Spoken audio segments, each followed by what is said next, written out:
خوب گوش کنید جماعت، میخوام بگم حکایت. یه شاه داشتیم پهلوی، مردی بود با عدالت. ایرانو ساخت با هیچی، حسرت میخورد پاریس چین. اگر نبود پهلوی، نفس داشتیم نه هیچی. قدرت اول بودیم، کشور برتر بودیم. تا 57 یا کسخلای ردیا یه انقلابی کردن، ماها رو بدبخت کردن. بعدش خمینی اومد، وعد دروغی اومد. آب و برق مجانی، یه مشغل هیجانی.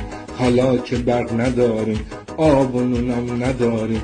نصفمون که در به در آواره غربتیم. نصف دیگم تو ایران اسیر و سرگردانیم. بابا نه نانی داره نه اشتهایی داره، شرمنده بچه هاشو شب و روز بد میاره. اینا همش تقصیر سید عنی چونیه، گرما به منصوریه. آرزو حسرت شده، ایران جهنم شده. نه اختیاری داریم نه اعتباری داره.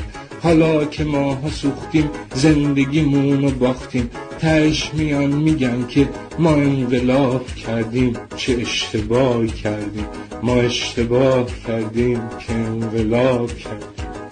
ما انقلاب کردیم، اشتباهی کردیم. ما انقلاب کردیم. خوب گوش کنید جماعت، میخوام بگم حکایت. یه شاه داشتیم پهلوی، مردی بود با عدالت. ایرانو ساخت با هیچی، حسرت میخورد پاریس چین. اگر نبود پهلوی، نفس داشتیم نه هیچی. قدرت اول بودیم، کشور برتر بودیم. تا 57 یا کسخلای ردیا یه انقلابی کردن، ماها رو بدبخت کردن. بعدش خمینی اومد، وعد دروغی اومد.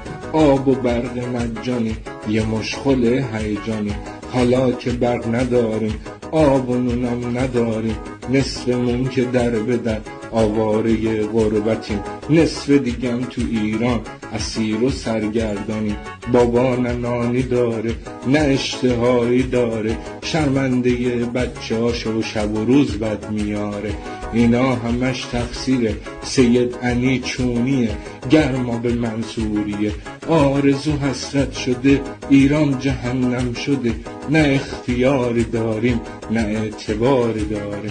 حالا که ماها سوختیم، زندگیمونو باختیم. تهش میان میگن که ما انقلاب کردیم. چه اشتباهی کردیم، ما اشتباه کردیم که انقلاب کردیم. ما انقلاب کردیم، اشتباهی کردیم. ما انقلاب